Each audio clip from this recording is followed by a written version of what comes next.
बिस्मिल्लाहिर्रहमानिर्रहीम। आज तक के मुअज़्ज़ज़ नाज़रीन अस्सलामु अलैकुम। अब किस नंबर 291 मुलाहिज़ा फरमाएं। फिर मैंने इंस्पेक्टर को दारा के बरखुरदार तारा के कारनामों और इबरतनाक मौत की तफसील सुनाई। उसने जहरीले लहजे में कहा, खस कम जहां भाग। चियांगशू की इस मुख्तसर से तबसरे के बाद हमारे दरमियान टेलीफोनिक रब्ता खत्म हो गया। मैंने रिसीवर को क्रेडल किया और डार्लिंग की जानिब मुतवज्जो हो गया। इसी दौरान में वो बड़ी गहरी नजर से मुझे देखती रही। उसका अंदाज खालिसतन बीवी आना था। नहायत ही तेजो तरार बीवियां जिस तरह अपने शोरों की हरकतों सकनात पर नजर रखती हैं, बिल्कुल वैसे ही वो मुझे भी वाच कर रही थी। मैंने उसे मुखातिब करते हुए कहा, डार्लिंग मेरे पास आ जाओ। वो सुबह कदमों से चलते हुए मेरे पाँव के नजदीक आ गई। मैंने उसे बुलाने के लिए सिर्फ होंठों और जबान को हरकत दी, बाकायदा कोई इशारा वगैरह नहीं किया था। उसने फौरन मेरे हुक्म की तामील कर दी। उससे यही बात जाहिर होती थी कि वो मेरी बात को समझती है। मैंने उसकी जानिब बाजू दराज करते हुए कहा, आओ मेरी आगोश में बैठ जाओ। वो म्याऊं की आवाज निकालते हुए उचक कर मेरी गोद में आ गई। मैंने आई थी शफकत से उसके रेशम जैसे बालों पर हाथ फेरने लगा। उसने आंखें बंद कर ली और खुद को रिलैक्स जाहिर करने लगी। मेरी उंगलियां धीरे धीरे उसके बदन को टटोलती रही। इन उंगलियों के लम्स में एक जज्बा था, एक मोहब्बत थी, एक उनसियत थी। किसी ने सच कहा है, जानवर मोहब्बत की जबान से बाखूबी आशना होते हैं। मेरी उंगलियां इस वक्त मोहब्बत की जबान बोल रही थी। डार्लिंग आंखें बंद किए बड़ी मुतमईन और आसूदा नजर आ रही थी। एक लम्हे को मुझे महसूस हुआ वो मेरी गोद में सो चुकी है। मैंने आजमाने के लिए एक प्यार भरी उसे चोट लगाई। वो टस से मस न हुई। मैंने इस अमल को दोहराया। वो बदस्तूर आसूदा और बेसु हरकत पड़ी रही। उसका जिस्म सिर्फ जिंदगी का एहसास दिला रहा था। सांस की आमदोशल से पता चलता वो जिंदा है। शायद वो गहरी नींद में चली गई थी। मैं बाइस्तगी सोफे से उठा। डार्लिंग मेरी गोद में थी। मैंने लाउंज के कोने में उसे कालीन पर रख दिया। उसके नजदीक स्टैंड पर टेलीफोन सेट रखा हुआ था। मेरा ख्याल था मैं जैसे ही डार्लिंग को नीचे रखूंगा वो बेदार हो जाएगी, लेकिन ऐसा कुछ नहीं हुआ। वो आसूदगी की नींद सो रही थी। मैं टेलीफोन के नजदीकी सोफे पर बैठ के और दिलचस्पी से पुरस्रार डार्लिंग को तकने लगा। चंद लम्हा तक आपो आप मेरा ख्याल डार्लिंग से परवाज करते हुए लैला की जानिब चला गया। फिर मुझे उसकी कार्रवाई याद आने लगी। गोया मैं नीलगिरी के बारे में सोचने लगा। नीलगिरी ने मुझे ऐसी चोट दी थी जो किसी भी तरह एक शिकस्त से कम ना थी। मेरे देह ने नीलगिरी के बारे में जो अंदाजे कायम किए थे वो उन पर पूरी उतरी थी। वो अपनी जिद को पूरा करने के लिए मुझे उलझनों के जाल में बांध गई थी। कुछ देर तक मैं इसी अधेड़ बुन में रहा। फिर लैला के बारे में सोचने लगा। मेरे दिल में ख्वाहिश पैदा हुई कि लैला से मुतल्लक मालूमात हासिल करना चाहिए। नीलगिरी ने उसे वास्ता बनाया था। उसका मतलब था लैला अपनी एक जुदागाना हैसियत रखती थी। उससे बात करके बहुत से सवालात के जवाबात मिल सकते थे। मैंने लैला के बेडरूम से गुज़िश्ता रात 3 फोन किए थे। पहला काजी सुल्तान को, दूसरा मिनास बाकर को और तीसरा कबीर शाह को। उन तीनों फोन का दौरानिया 10 मिनट से ज्यादा था और इसी दौरान मेरी निगाह टेलीफोन सेट पर जमी रही। सेट की पेशानी पर मौजूद छोटी सी ट्रांसपेरेंट पॉकेट में फोन नंबर दर्ज था। यह नंबर मेरे ध्यान से चिपक कर रह गया। मुझे हैरत हुई, अब तक उस फोन नंबर का ख्याल मुझे क्यों नहीं आया। बेइख्तियार मेरा हाथ टेलीफोन सेट की जानिब बढ़ गया। मैंने लैला के बंगले का फोन नंबर डायल किया। चौथी घंटी पर दूसरी जानिब से कॉल रिसीव कर ली गई। एक मानूस नुस्वानी आवाज मेरी समा से टकराई, हेलो। मैं पलक झपकने में समझ गया दूसरी तरफ लैला थी। फिर भी मैंने बेसाख्ता पूछ लिया, क्या तुम लैला बात कर रही हो? उसने तस्दीक की और पूछा, तुम कौन हो? इतनी जल्दी भूल गई? बेइख्तियार मेरा लहजा तंजिया हो गया। मैं वाकई तुम्हें नहीं जानती। मैं वहीदान बात कर रहा हूँ, कुछ याद आया? उसने उलझन ज़दा लहजे में कहा, मैं किसी वहीदान को नहीं जानती, सॉरी रॉन्ग नंबर है। फिर इससे पहले कि वो रिसीवर को क्रेडल कर देती मैंने जल्दी से कहा, प्लीज फोन बंद ना करना, मैं तुमसे चंद जरूरी बातें करना चाहता हूँ। मैं तुम्हें नहीं जानती तो फिर बातों का क्या सवाल है? सवाल है, मैंने कतियत से कहा, और ये सवाल इसलिए है कि मैं कल रात तुमसे एक भरपूर मुलाकात कर चुका हूँ। ओह व्हाट नॉनसेंस, वो बरहमी से बोली, लगता है तुम कोई पागल हो। कल रात तो मैं अपने बंगले पर अकेली थी। उसकी बातें मेरे शक को बल्कि यकीन की तायद कर रही थी। मैंने कहा, अगर तुम्हें मेरी बात का यकीन नहीं आ रहा तो मैं तुम्हें याद दिलाने के लिए चंद हवाले देता हूँ। जो भी कहना है जल्दी बोलो। वो बेजारी से बोली, फजूल बातें सुनने का मेरे पास वक्त नहीं। अभी जिन बातों को फजूल कह रही हो बाद में उन्हें तस्लीम कर लोगी, इसका फैसला भी हो जाएगा। वो उकता टमेज अंदाज में बोली, तुम जो भी इंकशाफ करना चाहते हो उसमें ताखीर ना करो। मैंने इस्तफसार किया, क्या कल रात तुम लगभग 9:30 बजे अपने बंगले पर पहुंची थी? उसने इस बात में जवाब दिया। मैंने कहा, तुम्हारे पास ब्लैक होंडा सिविक है? हाँ है। फिर जब तुमने पोर्च में अपनी गाड़ी खड़ी की तो लान के करीब एक नीली शैराड भी आ रुकी थी। बिल्कुल गलत, वो ठोस लहजे में बोली। नीली शैराड में मैं जख्मी हालत में था, तुम मुझे अपने साथ बंगले के अंदर ले गई थी। मैंने कहा, और बेडरूम में जाकर तुमने मेरी मरहम पट्टी भी की थी। अब मुझे यकीन हो चला है तुम कोई दिमागी मरीज हो, लैला ने चिढ़कर कहा। मैंने पूछा, किसी जमाने में तुमने नर्सिंग कोर्स किया था? ये बात दुरुस्त है, तुम्हारे शोहर सईद खान का इंतकाल हो चुका है। सईद एक मुमताज सियासतदान था। मैंने एक लफ्ज पर जोर देते हुए कहा, उसने अपने पीछे और तुम्हारे आगे पीछे बहुत कुछ छोड़ा है। तुमने जो रकम इन्वेस्ट कर रखी है उससे तुम्हें महाना 3 लाख के करीब प्रॉफिट मिल जाता है। क्या मैं गलत कह रहा हूँ? वो ठहरे हुए लहजे में बोली, तुम गलत नहीं कह रहे हो, ये बातें बहुत से लोग जानते हैं। तुम्हें भी कहीं से मालूम हो गई होंगी, लेकिन तुम्हारी इस जानकारी से ये कहाँ साबित होता है कि कल रात हमारी मुलाकात हो चुकी है और मैं तुम्हारी मरहम पट्टी की थी। मैंने मसलतन गुज़िश्ता रात के अहम वाक़यात को गोल कर दिया और लैला से पूछा, क्या तुम्हें यकीन है कि कल रात तुम अपने बंगले पर अकेली ही थी? मैं तुम्हारे इस किस्म के सवालात के जवाब देने की पाबंद नहीं हूँ, वो जिल्लाट अमेज लहजे में बोली।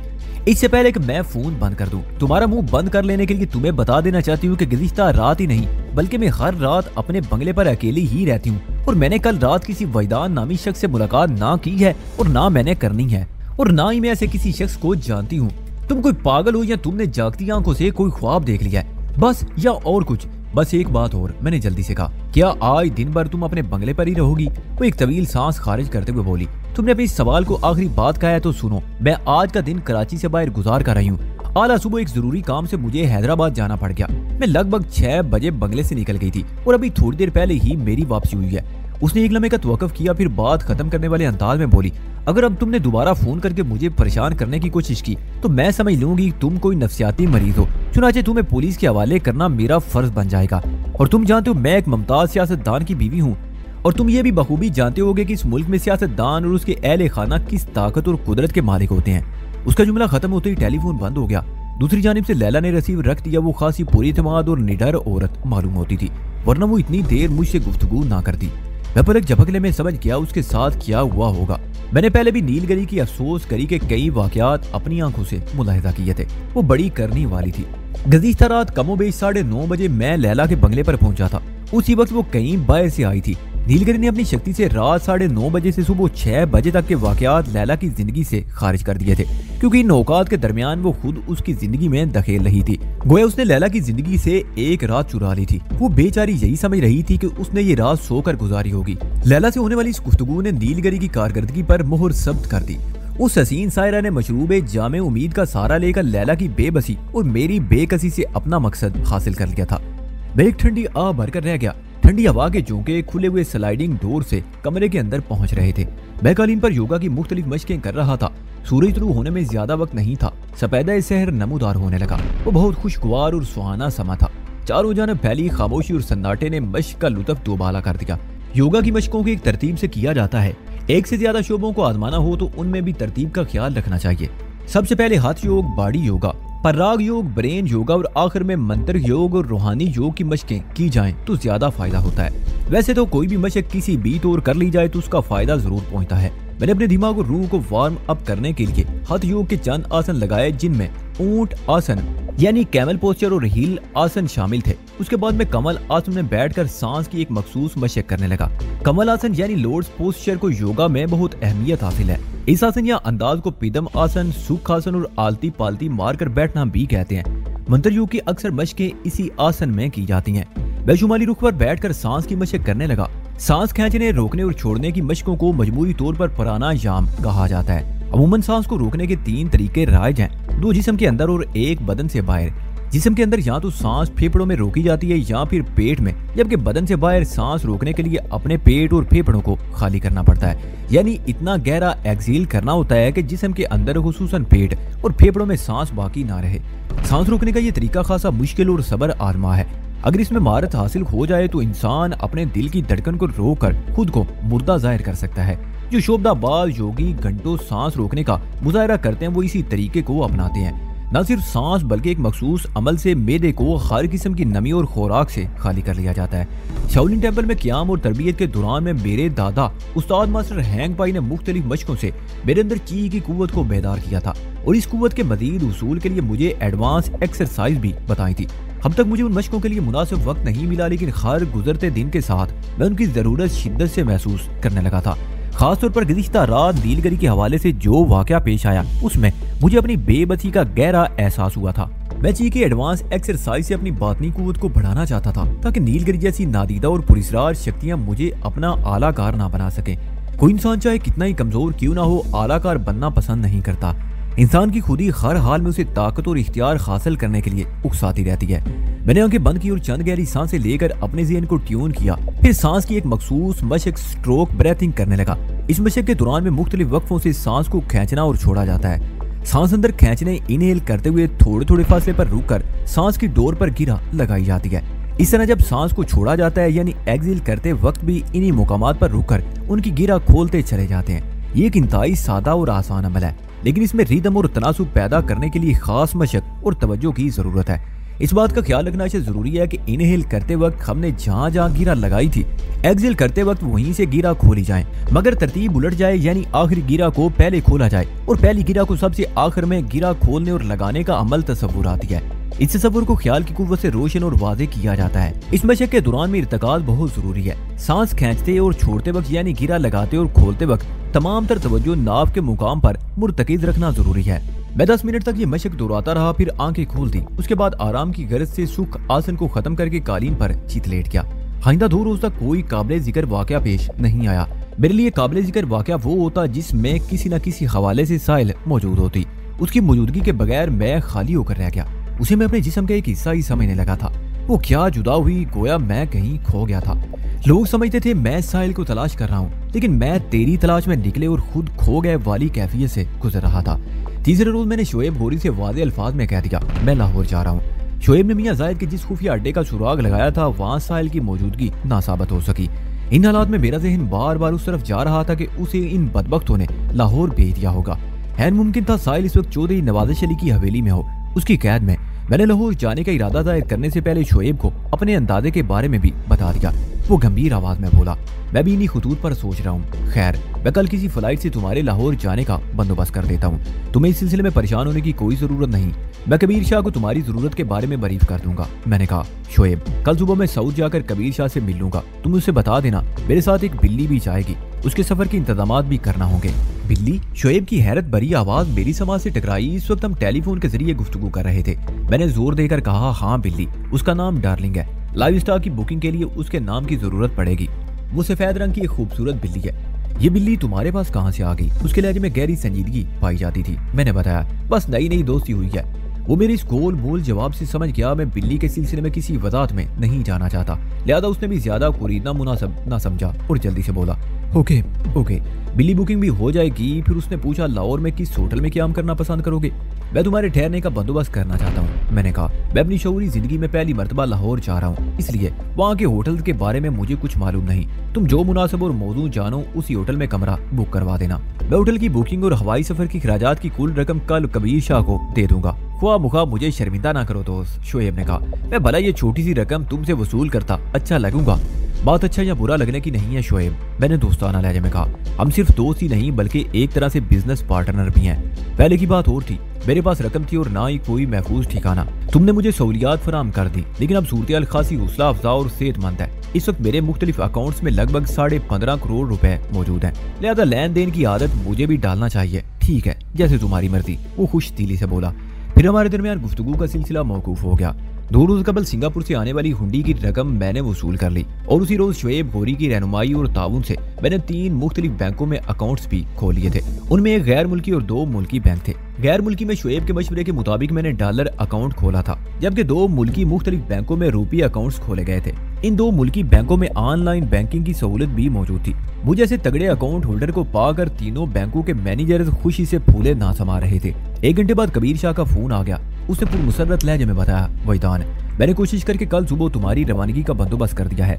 8 बजे वाली फ्लाइट में तुम्हारी और डार्लिंग की बुकिंग हो गई है। तुम 7 बजे से थोड़ा पहले एयरपोर्ट पहुंच जाना। बल्कि ऐसा करो, वही कलमे का तवक्कुफ करके बोला, तुम रात को साउथ ही क्यों नहीं चले आते? मैं सुबह खुद तुम्हें एयरपोर्ट छोड़ आऊंगा। नहीं शाहजी, इतने तकल्लुफात में ना पड़ो। मैंने किसी अंदरूनी जज्बे के तहत कहा, तुम हमारे टिकट वगैरह यहाँ भेज दो, मैं कल ठीक वक्त पर एयरपोर्ट पहुंच जाऊंगा।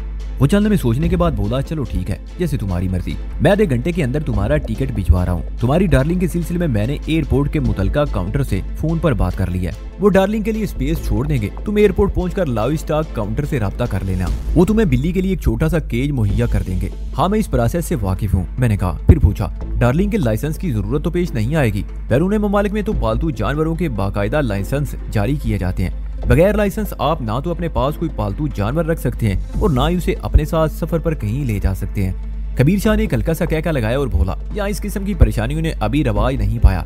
कराची से लाहौर तक खाई एयर सफर करने के लिए तुम्हारी बिल्ली का नाम ही काफी है। तो फिर ठीक है, मैंने इत्मीनान की सांस खारिज करते हुए कहा। वो कुरीदने वाले अंदाज में बोला, यार वैतान, ये बिल्ली का क्या चक्कर है? जब तुम साउथ से गए थे तो ऐसी कोई चीज तुम्हारे साथ ना थी, ना ही पहले मैंने इसे तुम्हारे आसपास कहीं देखा है। क्या हाल ही में ये तुम्हारे हत्थे चढ़ी है? उस फ्लैट में पेश आने वाले सफेद चीते के वाक़े से कबीर शाह वाकिफ था। अज़ामबाजी से मैंने साहिल के ख्वाब से ताबीर करके बात बना ली। बिल्ली को वाकई उसने मेरे पास नहीं देखा था। जब मैं डार्लिंग के साथ लैला के बंगले से साउथ आया था तो उस शैतान की खाला ने बड़ी महारत से खुद को रूपोश कर लिया था। कबीर शाह के सवाल के जवाब में मैंने मुख्तसरन कहा, हाँ शाह जी, डार्लिंग से नई नई दोस्ती हुई है। आखिर ये है कौन? डार्लिंग के मानी नहीं जानते हो? महबूबा, उसने कहा। बिल्कुल दुरुस्त, मैंने दो टोक अंदाज में कहा। डार्लिंग ने ये सफेद बिल्ली मेरी महबूबा है। म्याऊं। मेरा जुमला खत्म होते ही लाउंज में एक मखसूस आवाज उभरी। कबीर शाह ने हैरत अमेज लहजे में कहा, ओहो, तो मौसूफा तुम्हारे आस पास ही है। डार्लिंग इस वक्त मेरी गोद में बैठी है। मैंने कहा, महबूबा को हर वक्त चाहने वाले की आगोश ही में रहना चाहिए। वो चह कर बोला, फिर हमारे दरमियान राब्ता खत्म हो गया। कबीर शाह ने ये जुमला रवा रवी में अदा किया, मगर उसका ये सरसरी अंदाज मुझे झुंझोड़ने के लिए काफी था। यक बजक मेरा ख्याल साहिल की जानिब परवाज कर गया। मैं पिछले कुछ अरसे से साहिल को चाहने लगा था। कुजा ये कि कभी वो मुझे अपनी जानिब मायल करने की कोशिश में रहती थी और मैं दानिस्ता उसे नजरअंदाज करता चला आया था। मुझे बहुत बाद में ये एहसास हुआ कि मैं उसे चुपके चुपके चाहने लगा था। उससे पहले कि मेरी चाहत उस पर खुलती, साहिल के रवैये में अचानक एक नाखुशगवार तब्दीली वाक़ हो गई। वो बड़ी खूबसूरती से गुरेज की राह पर चलने लगी। हम दोनों रेल की पटरियों की तरह पहलू बपहलू महवे सफर थे और हमारे दरमियान खायल चंद फुट का फासला बरकरार था। ये फासला एक बेरहम जंजीर की मानिंद था, एक ऐसी नादीदा जंजीर जो बड़े करूफर से तनी हुई थी। इसमें कोई लचक थी और ना ही कोई आसानी। जिस शफाक और सख्त गिर जंजीर बड़ी सितम करती, हमें मिलने देती थी और ना ही बिछड़ने देती थी। इसने हमें पास पास रखकर दूर दूर कर दिया था। जिंदगी का ये सफर चलते चलते जारी था कि अचानक ये जालिम जंजीर टूट गई। गोया पटरियों का नाता टूट गया। पहले हम एक फासले पर रहते हुए भी एक ही समत में सफर कर रहे थे, लेकिन वक्त के जालिम तादियाने ने हमें जुदा कर दिया। अपने मदार से हटने वाले इस्लाम की तरह हमारे रुख बदल गए। साहिल तो फिर भी एक तयशुदा समत में आगे बढ़ रही थी, मगर मैं बेसिमत होकर रह गया था। साहिल के बारे में सोचते हुए मैं हिजानी कैफियत से गुजरने लगा। इस वक्त मेरी दोनों मुठियां बिंची हुई थी, दांतों पर दांत जमे हुए थे और बदन होले होले लर्ज रहा था। मैंने महसूस किया अगर मैं कुछ देर मजीद इसी हालत में बैठा रहा तो अपने होशो आवाज गुम कर बैठूंगा। पता नहीं, मालूम नहीं, मैं नहीं जानता वो किस तरह मेरे अंदर समा गई थी कि मैं उसके लिए बेइख्तियार हो जाता था। मेरी सोच और जज्बे कंट्रोल में नहीं रहे थे। मुझे इस बात पर फख्र है कि मैं सेल्फ कंट्रोल पर उबूर रखता हूँ, लेकिन साहिल के मामले में मैं बेबसी का शिकार हो जाता था। ये बेबसी, बेचारगी और बेइख्तियारी मुझे मार डालेगी अगर मैं जल्द से जल्द साहिल तक पहुंचने की कोशिश ना की तो। आखिरी जुमला एक सवाल बनकर मेरे जहन में उभरा था। ये खौफनाक वार्निंग थी, एक खुला चैलेंज था और मैं हमेशा से चैलेंज कबूल करता हुआ आया था। मैं उठकर खड़ा हो गया और बेचैनी से लाउंज में टहलने लगा। साहिल के बारे में जज्बाती अंदाज से सोचते हुए मैंने अपने अंदर किसी और वजूद को बेदार होते हुए महसूस किया। वो वजदान अंगड़ाई लेकर बेदार हो रहा था जो बहुत ही सरकश और जिद्दी था। वो हर एहतियात को बालाए ताक रखकर सोचता था और मकसद के हुसूल के लिए हर मामले में बेखतर कूद पड़ता था। मैंने उस वजदान के मार के अराक कारनामे भी देखे थे और बाद में खुद ही हैरान भी हुआ था कि क्या वाकई ये सब कुछ मैंने किया है। इस वक्त मेरे ज़हन में सरकश और इंतकामी ख्यालात का मेला लगा हुआ था। मैंने पलक झपकने में फैसला किया, कोई जरूरी नहीं कि मैं कदम कदम पर शुएब गोरी और CFK की उंगली पकड़ कर चलूं। दोस्तों से मशवरा और मदद लेना अच्छी बात है, लेकिन मैं साहिल की तलाश को सिर्फ और सिर्फ खुद तक महदूद रखना चाहता था। मैंने सोच लिया इस सिलसिले में खारी इकदाम में मैं तन और तनहा काम करूंगा। इन नतीजा खेज और वलवला अंगेज ख्यालात की रोशनी में मैंने अपने जहन में एक फौरी और अटल इरादा बांध लिया, ये कि कराची छोड़ने से कबल मैं मियां जायद को इबरतनाक अंजाम से 2-4 करूंगा। उसके अशर को देखकर कराची सर्किट में खलबली मच जाएगी और ऐसा हंगामा होगा जिसकी गूंज कराची से रखा वाली तक सुनाई देगी। ये एक तरह का टेलीग्राम होगा जो मैं रखा वाली में अपनी आमद की इतला के तौर पर चौधरी नवाजिश अली को रवाना करूंगा। मेरे पास वक्त बहुत कम था और मैं मियां जायद को तलाश करना चाहता था, मगर इन लम्हात में मेरे दिमाग की डिक्शनरी बदल गई थी। नई डिक्शनरी में मुश्किल और नामुमकिन के अल्फाज दर्ज न थे। मैंने उस डिक्शनरी के औराक पलटते हुए खत्मी कामयाबी यानी फतेह को सर्कल किया और डिक्शनरी बंद कर दी। इस वक्त शाम हो रही थी। मेरे हाथ में सिर्फ एक रात की मोहलत थी। इस मोहलत से फायदा उठाने के लिए मैं मजबूत और मरबूत प्लानिंग करने लगा। सबसे पहला मरहला मियां जायद की तलाश का था। मेरे जहन ने फौरन इस मसले का हल पेश कर दिया। गोया मेरा जहन पूरी तरह फाल हो चुका था। अपनी प्लानिंग के मुताबिक मुझे इब्तदाई इंतजामात करने थे जिनके लिए 2-2.5 घंटे काफी थे। हस्बे वादा कबीर शाह ने टिकट और जरूरी कागजात भी मुझे भिजवा दिए तो मैं इंतजामात में जुट गया। मैंने शरार निकाली और डार्लिंग की हमराही में मार्केट का एक चक्कर लगाया। जरूरी खरीदारी के बाद मैंने एक हेयर ड्रेसर से कटिंग करवाई। मेरी हिदायत पर उसने मुझे सोल्जर बना दिया। उसके हाथों की जुम्बश, उंगलियों की हरकत और सकनात और आईने में उभरने वाले अपने अक्स को देखकर मुझे अंदाजा हुआ कि वो हेयर ड्रेसर सोल्जर कट में खासी महारत रखता था। आधे घंटे बाद मैं अपने फ्लैट पर मौजूद था। मैंने पहले अपना सफरी बैग तैयार किया, तमाम जरूरी सामान और कागजात उसमें रखे। ऑनलाइन बैंकिंग से इस्तेफादा करने की चाबी भी मेरे पास मौजूद थी। इसके अलावा कैश की सूरत में भी अच्छी खासी रकम मेरे पास थी। उसके बाद मैं नहा धोकर तैयार हुआ, आईने के सामने जाकर अपना जायजा लिया तो हैरान रह गया। हुलिये के एतबार से अब मैं चंद घंटे पहले वाला वजदान नहीं रहा था। वैसे मिजाज और इरादों के हवाले से भी मैं बहुत बदल चुका था। ये सब आसार थे किसी बहुत बड़े तूफान के। मैंने ब्लू जीन्स पर सुर्ख रंग की टी शर्ट पहन रखी थी, पाँव में भारी भरकम आर्मी शूज थे। गुज़िश्ता चंद माह में मेरी मूंछें अच्छी खासी बड़ी हो गई थी। सोल्जर कट की वजह से भी मेरे हुलिये में अच्छी खासी तब्दीली आ चुकी थी। आंखों पर मैंने स्याह चश्मों वाला एक स्मार्ट सा चश्मा लगा लिया और गले में तलाई चैन भी डाल ली। ये एक बदला हुआ वजदान था जो बहुत कुछ बदलने जा रहा था। आइंदा 10 मिनट बाद मैं अपने फ्लैट में नहीं था। नीली शहरार के जरिए मैं सदर के इलाके में पहुंच गया। मैंने गाड़ी को अब्दुल्ला खारून रोड के एक मुनासिब मुकाम पर चार्जर्ड पार्किंग में खड़ा किया और अपना बैग उठाकर उस होटल की जानिब बढ़ गया जहां चंद माह कबल मैं साहिल और मीर बख्श के साथ ठहरा हुआ था। मियां जाहिद हुसैन इस होटल के हिस्सेदारों में से एक था। मैंने होटल के रिसेप्शन पर पहुंचकर अपना तारुफ कराया। मेरा नाम मोहन है, मैं मियां जाहिद हुसैन से मिलना चाहता हूँ। इस्तकबालिया क्लर्क ने पूछा, तुम किस सिलसिले में मियां जी से मिलना चाहते हो? मैंने गुफ्तगू का आगाज चूंकि इंग्लिश में किया था, इसलिए जवाबन वो भी उसी जबान में बोल रहा था। उसकी इंग्लिश खासी सेहतमंद थी, यानी कि मोटी थी। मैंने कहा, मुझे मियां जी से एक बहुत जरूरी काम है, प्लीज तुम उससे मेरी बात करा दो। देखो मिस्टर मोहन, इस्तकबालिया क्लर्क ने कहा, मियां जी होटल में नहीं होते, इसलिए उनसे मुलाकात मुमकिन नहीं। मैंने बरहमी से कहा, ये बात मैं भी जानता हूँ। मियां जाहिद 24 घंटे इस होटल में बैठा नहीं रहता होगा, वो होटल का हिस्सेदार है, कभी कभार यहाँ का चक्कर लगाता होगा। तुम फोन पर उससे मेरी बात करा दो। मुझे मालूम नहीं मियां जी से इस वक्त कहाँ फोन पर बात हो सकती है, वो मादरत ख्वाना अंदाज में बोला। मेरे जारहाना रवैये ने उसे खासा नरम कर दिया था। मैंने चारों जानब देखते हुए उससे पूछा, तुम मुझे किसी जिम्मेदार शख्स से तो मिलवा सकते हो ना, मसलन होटल मैनेजर? वो इस बात में सारी लाते हुए बोला, यस सर, आप उस तरफ चले जाएं। फिर उसने एक जानिब इशारा किया। मैनेजर साहब उस कमरे में बैठते हैं। मैं फौरन होटल के मैनेजर चौधरी तजम्मल के पास पहुंच गया। मैंने मुख्तसर अल्फाज में उसे बताया कि मैं दरअसल भोलेनाथ का दोस्त हूँ। चंद रोज कबल सिंगापुर से आया हूँ, जहाँ मैं अपने एक दोस्त अमरनाथ के पास ठहरा हुआ हूँ, जो गार्डन वेस्ट में रहता है। भोलेनाथ ने मुझे मियां जाहिद से मिलने को कहा था, मगर बावजूद कोशिश के अभी तक मेरी मियां जाहिद से मुलाकात नहीं हो सकी। कल सुबह की फ्लाइट से मैं वापस सिंगापुर जा रहा हूँ। मेरे पास सिर्फ आज रात का वक्त है। अगर मियां जाहिद से चंद मिनट की मुलाकात हो जाए तो उसमें हम दोनों का ही भला है, बसूरत दीगर दोनों शदीद नुकसान उठाएंगे वगैरह वगैरह। पूरी बात सुनने के बाद मैनेजर ने कहा, तुम किस सिलसिले में मियां जी से मुलाकात करना चाहते हो? ये मैं आपको नहीं बता सकता, मैंने नहायत ही संजीदगी से कहा।